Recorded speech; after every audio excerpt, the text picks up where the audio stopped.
मी महाराष्ट्र महिला शेतकरी सक्षमीकरण विधेयक 2026च्या ऐतिहासिक आणि दूरदृष्टी असलेल्या विधेयकाचे मनपूर्वक स्वागत करते व महाराष्ट्राचे मुख्यमंत्री सन्माननीय देवेंद्रजी फडणवीस साहेब, तसे उपमुख्यमंत्री एकनाथजी शिंदे साहेब, तसे उपमुख्यमंत्री सन्माननीय सुनेत्रा वहिनी पवारताई आणि त्याचबरोबर मंत्री भरणे मामा यांचं मनापासून स्वागत करते।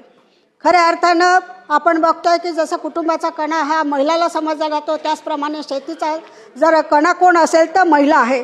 आजही आपण बघतोय की महिला पेरणीपासून तर कापणीपर्यंत हे सर्व जे कामं कोण करत असतात तर आमच्या महिला भगिनी शेतीच्या माध्यमातून काम करत असतात। आजही आपण गावाकडे गेलो आणि गावाकडे गेल्यानंतर आपण जर बघितलं तर आजही शेतीमध्ये सगळ्यात जास्तीच महिला जास्त काम करत आहेत। आज शेतीवर काम करणाऱ्या महिला किती असतील तर 80%च्या वर महिला शेतीमध्ये काम करत आहेत, परंतु आजपर्यंत त्यांना न्याय मिळाला नाही। कारण शेतकरी महिला म्हटलं तर तिच्या सातबाऱ्यावर तिचं नाव असेल तर आपण तिला शेतकरी समजत होतो, शेतकरी महिला म्हणून समजत होतं। परंतु मला या विधेयकाच्या माध्यमातून असं वाटतं की आता शेतकरी महिला शेतमजूर जरी असल्या, काही इतर क्षेत्रामध्ये काम करणाऱ्या जरी महिला असल्या तर निश्चितच त्यांना सुद्धा त्या ठिकाणी या धोरणाच्या माध्यमातून या विधेयकाच्या माध्यमातून तिला सुद्धा न्याय मिळाल्याशिवाय राहणार नाही असं मला वाटते। आज आपण बघतोय की त्या ठिकाणी ग्रामीण भागातील शेती करत असताना तिची पेरणी असो, त्याच्या त्या ठिकाणी कापणी असो, आज आपण बघतोय आमच्या विदर्भात कापूसाची लागवड चालू झाली आहे। कापूसाची लागवड कोण करत असेल, बियाणं कोण पेरत असेल ती महिला पेरते। आणि हे कापसाचं पूर्ण हे झाल्यानंतर जेव्हा कापूस काढायची वेळ येते तर ते कापूस काढण्याचं काम कोण करतंय तर त्या महिला करतायत। जवळपास 90%च्या वर महिला काम करतायत। अशा माध्यमातून सर्वात जास्त शेती करणारे कोण असेल तर त्या महिला आहेत। आणि त्यासोबत असणारे पशुपालन असेल, दुग्ध व्यवसाय असेल, मच्छीमार असेल, बियाणे संवर्धन असेल किंवा शेतीतील प्रक्रिया करणारे जे काही कामं असतात ती सगळी जर ओढायचं काम कोण करत असते ती आपली ग्रामीण भागातली महिला करत आहे। आणि आपण बघतोय की दुग्ध व्यवसायासारखा व्यवसाय करत असताना कुक्कुटपालन असेल, त्या ठिकाणी असणारे शेळी मेंढीचं पालन असेल, हे सगळे जे काही व्यवसाय चालतात त्या सगळ्या महिला भगिनी करतात। आणि त्याच्या माध्यमातून खऱ्या अर्थानं हे जो निसर्गाचा समतोल आहे तो साधण्याचं काम आणि चांगलं वातावरण ठेवण्याचं काम खऱ्या अर्थाने या ठिकाणी महिला करत असते। आणि हे सर्व करत असताना मला या ठिकाणी उदाहरणं द्यावंसं वाटतं की आज आपण बघतोय की आज आपल्या विदर्भामध्ये, महाराष्ट्रामध्ये आपण जर बघितलं तर लातूरमध्ये 2015-16 मध्ये जेव्हा पाण्याचा दुष्काळ आला होता तेव्हा महिलांनी पुढाकार घेऊन त्या ठिकाणी जलसंधारण, ठिबक सिंचनाचा अवलंब असेल आणि कमी पाण्यामध्ये भाजीपाला फळबागाची यशस्वी शेती करून त्या गावातील इतर शेतकऱ्यांना आदर्श निर्माण केला होता। सगळ्यात महत्त्वाचा दुसरा विषय विदर्भातील आत्महत्याग्रस्त। आमचा विदर्भ अमरावती, यवतमाळ, अकोला, बुलढाणा सगळ्यात जास्त या ठिकाणी आत्महत्या असणारा जिल्हा आहे। परंतु त्या ठिकाणी शेतकऱ्यांनी आत्महत्या केल्यावर त्या महिलांनी कुठे आत्महत्या केली नाही आहे, परंतु त्या कुटुंबात पुढे नेण्याचा, मुलांचं शिक्षण असेल, ते कुटुंब पुढे नेण्याचा, मुलांच्या आरोग्याचे प्रश्न असेल किंवा त्या कुटुंबाची प्रगती असेल ते खऱ्या अर्थानं तर आणि आमची महिलांनी जी शेती 1-1.5 एकर 2 एकर महिलांकडे शेती असेल त्याच्यावर आपला पेरणी करून त्याचा उदरनिर्वाह करून कुटुंबाला पुढे नेण्याचं काम खऱ्या अर्थानं आमच्या विदर्भातल्या महिलांनी केलेलं आहे। त्यांना सुद्धा न्याय मिळाला पाहिजे। त्यासोबतच खऱ्या अर्थानं आपण बघतोय की महिला आता कुठल्या क्षेत्रामध्ये कमी राहिली नाही आहे। ती ट्रॅक्टर असेल, गाडी असेल, सगळ्याच गोष्टी चालवते। आपल्याला माहीत आहे महिला दिनानिमित्त जेव्हा आमचे काही कार्यक्रम होतात, मोर्चा होतात तर महिला ट्रॅक्टर चालवून सुद्धा त्या ठिकाणी मोर्चामध्ये सहभागी होतात। त्या ठिकाणी असणारा महिला दिन साजरी केले जातात। कृषी अभियानात काही कार्यक्रम असले त्यासुद्धा ठिकाणी सहभागी होतात। म्हणजे महिला सुद्धा या माध्यमातून या ठिकाणी काम करत आहे। त्यासोबतच महिलांनी आपल्या शेतीमध्ये सेंद्रिय शेतीच्या माध्यमातून लागवड केली आणि त्यांनी त्या ठिकाणी असणारे डाळ असेल किंवा त्या ठिकाणी कांदा असेल, डाळी असेल किंवा फळे असेल, अशी अनेक सेंद्रिय उत्पादनं त्या ठिकाणी निर्माण करून त्याची थेट विक्री करण्याचं काम सुद्धा आज माझ्या महिला भगिनी करत आहे। म्हणजे रासायनिक शेतीच्या ऐवजी या सेंद्रिय शेतीचा वापर जास्तीत जास्त या ठिकाणी झाला पाहिजे। सगळ्यांचं आरोग्य चांगलं राहिलं पाहिजे, कुटुंबाचं आरोग्य चांगलं राहिलं पाहिजे, म्हणून सेंद्रिय शेतीचा अवलंब सुद्धा या महिलांच्या माध्यमातून करण्याचा या ठिकाणी प्रयत्न करते आणि त्यांनी कंपन्या सुद्धा या ठिकाणी केल्या आहे। त्यासोबत आज आम्ही बघतोय की बियाण्याच्या बाबतीत या ठिकाणी सांगितलं जातं बियाणं चांगलं नव्हतं, मग ते उगवलं नाही, त्याच्यामुळे त्या ठिकाणी शेतीचं नुकसान होते।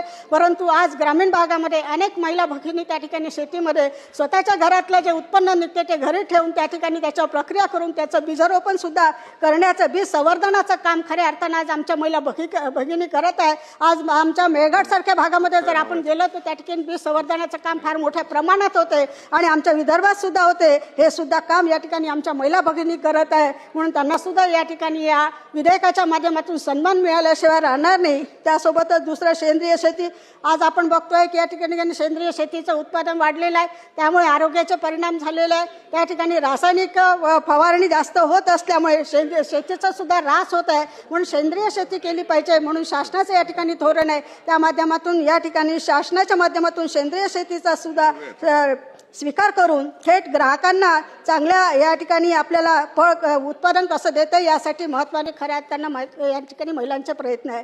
आज मला या ठिकाणी हे उदाहरण महाराष्ट्रातील महिला शेतकऱ्यांची जिद्द, नेतृत्व आणि कृषी क्षेत्रातील महत्त्वपूर्ण योगदानाचे दर्शन घडवतात। म्हणजे महिला सक्षम झाली, महिला ही सक्षम आहे। आपण बघतोय बचत गटाच्या माध्यमातून असेल, या ठिकाणी असणाऱ्या अनेक योजना आम्ही महिलांसाठी आणतो, परंतु आमच्या ज्या महिला खऱ्या अर्थानं शेतमजूर होतात त्यांना कुठेही न्याय मिळत नाही। ग्रामीण भागातल्या महिलांची परिस्थिती फार वाईट आहे। ती सकाळी 7ला कामाला जाते तर दुपारी 12-1 वाजता घरी कामावर येते, कुटुंबही सांभाळावं लागतं, शेती सांभाळावं लागते, शेतीमध्ये जाऊन कामही करावं लागते आणि अशा माध्यमातून खऱ्या अर्थानं ती अपेक्षित होती, तिच्याकडे दुर्लक्ष होत होतं। परंतु या विधेयकाच्या माध्यमातून मला असं वाटतं निश्चितच तिला या ठिकाणी न्याय मिळाल्याशिवाय राहणार नाही। परंतु दत्तमामे मी या ठिकाणी सांगू इच्छिते, आज आमच्या 80% महिला शेतीमध्ये काम करतात, परंतु त्या ठिकाणी रोज देताना महिला आणि पुरुषमध्ये भेद केला जातो।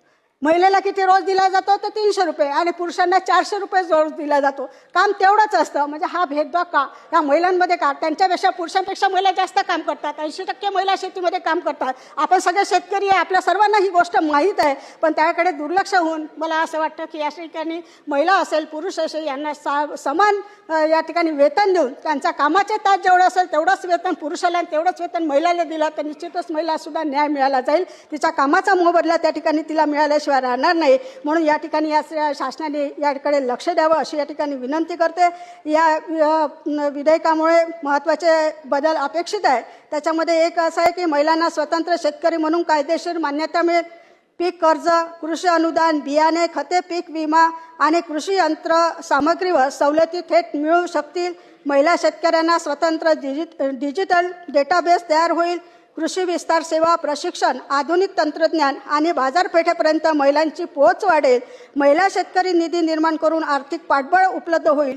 जिल्हा, तालुका आणि गाव पातळीवर प्रभावी अंमलबजावणी यंत्रणा उभी राहील असं मला या ठिकाणी वाटते की हे जर केलं तर निश्चितच खऱ्या अर्थाने त्या महिला सक्षम होतील। आणि आज या ठिकाणी सांगितलं ग्रामपंचायतचा तर ठराव लागेल, ग्रामपंचायतमध्ये तिचं नाव असलं म्हणजे गावामध्ये असली पाहिजे, परंतु अन्य कारणास्तव जर तिचं नाव त्या ठिकाणी समाविष्ट झालं नाही किंवा त्या ग्रामपंचायतच्या मीटिंगला ती हजर राहू शकली नाही तर त्या महिलावर सुद्धा अन्याय होणार नाही, याची सुद्धा शासनाने दखल घ्यावी। आणि त्या ग्रामपंचायतच्या माध्यमातून ज्या महिला त्या शेतामध्ये काम करतात त्या गावातील संपूर्ण महिलांचं नावं त्या ठिकाणी या विधेयकाच्या माध्यमातून आले पाहिजे आणि तिला सुद्धा या ठिकाणी महाराष्ट्र महिला शेतकरी म्हणून त्याला सन्मान मिळाला पाहिजे अशी या ठिकाणी मी विनंती करते। परंतु यासोबतच काही या ठिकाणी विधायक सूचना मांडू इच्छिते। पहिली सूचना अशी आहे की महिला शेतकरी म्हणून नोंदणी करण्याची प्रक्रिया अत्यंत सोपी, ऑनलाईन आणि ग्रामपंचायत स्तरावर उपलब्ध असावी।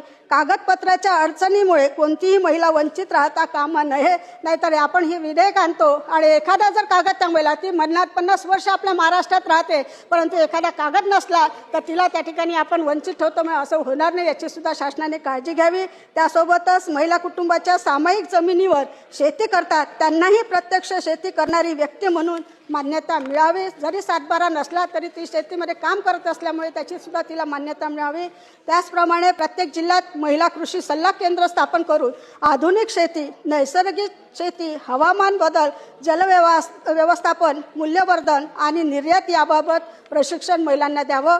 त्यासोबतच महिला शेतकरी उत्पादन कंपन्या, बचत गट आणि स्वयंरोजगार संस्था विशेष आर्थिक सहाय्य द्यावे, जेणेकरून त्या महिला खऱ्या अर्थाने काम करतील, म्हणजे त्या उत्पादन कंपन्या स्थापन करतील पण त्यांना शासनाच्या वतीनं आर्थिक जर आपण मदत दिली तर त्या अर्थानं त्या काम करतील। त्यासोबतच विधवा, परिपक्व, एकल महिला, आदिवासी, भटक्या विमुक्त आणि अल्पभूधारक महिला शेतकऱ्यांसाठी स्वतंत्र तरतूद करण्यात याव्या। नाहीतर आपण तरतूद करताना फक्त या ठिकाणी या विधेयकाच्या माध्यमातून एकत्र न करता या प्रत्येक विभाग, विधवा महिला असेल, परिपक्व महिला असेल किंवा आदिवासी असेल, भटक्या महिला असेल, एकल महिला असेल, यांच्यासाठी स्वतंत्र जर आपण तरतूद केली तर निश्चितच त्या महिलांना सुद्धा त्या ठिकाणी न्याय मिळू शकतो। याचं सुद्धा आपण या ठिकाणी या सूचनेचं पालन करावं। त्यासोबतच महिला शेतकऱ्यांसाठी आरोग्य विमा, अपघात विमा आणि वृद्धापकाळ सामाजिक सुरक्षा योजना या कायद्याचं सुद्धा याच्यामध्ये जोडणी करावी. तसेच फक्त कायदा करून चालणार नाही, या सगळ्या सूचना मी या ठिकाणी मांडल्या, याचं सुद्धा आपण त्याच्यामध्ये घ्यावं. परंतु हा कायदा करून चालणार नाही. आपण बघतोय की कायदे करतो पण त्याची अंमलबजावणी होत नाही, त्याच्यावर पळवाटा निघाला जाते. म्हणून ही अंमलबजावणी करताना जेव्हा आपण या ठिकाणी हा कायदा करणार आहे त्या ठिकाणी त्याचा सुद्धा या ठिकाणी अंमलबजावणी तितकीच महत्त्वाची व्हावी. आणि त्यासोबत दरवर्षी विधानसभेसमोर अंमलबजावणी अहवाल सादर करण्यात यावा. दरवर्षी आपण काय केलेलं आहे, आपण कायदा केलेला आहे, मग कायद्यामध्ये काही त्रुटी राहतात, म्हणून याची अंमलबजावणी होत असते. आल्यानंतर याचा सुद्धा दरवर्षी विधेयकामध्ये आपल्या अधिवेशनामध्ये याची सुद्धा मांडणी करण्यात यावी अशी या ठिकाणी मी शासनाला विनंती करते. तसेच अध्यक्ष महोदय, आज शेतीसमोर हवामान बदल, उत्पादन खर्च, बाजारातील चढ उतार आणि नैसर्गिक आपत्ती अशी अनेक आव्हाने आहेत. या सर्व परिस्थितीत महिला शेतकरी खंबीरपणे उभे आहेत. त्याला श्रमाला, अधिकाराला आणि सन्मानाला कायदेशीर मान्यता देणे ही सामाजिक न्यायाची बाब आहे. हे विधेयक केवळ महिलांच्या सक्षमीकरणासाठी नाही तर महाराष्ट्राच्या कृषी विकासाच्या नव्या पर्वाची सुरुवात ठरेल. महिलांना निर्णय प्रक्रियेत स्थान मिळेल जर शेती अधिक सक्षम, शाश्वत आणि समृद्ध होईल. म्हणून मी या विधेयकाचे पूर्ण समर्थन करते आणि शासनाने सभागृहात मांडलेल्या सर्व चांगल्या तरतुदीसह माझ्या सूचनांची सकारात्मक विचार करावा अशी व्यक्त करते आणि थांबते. धन्यवाद.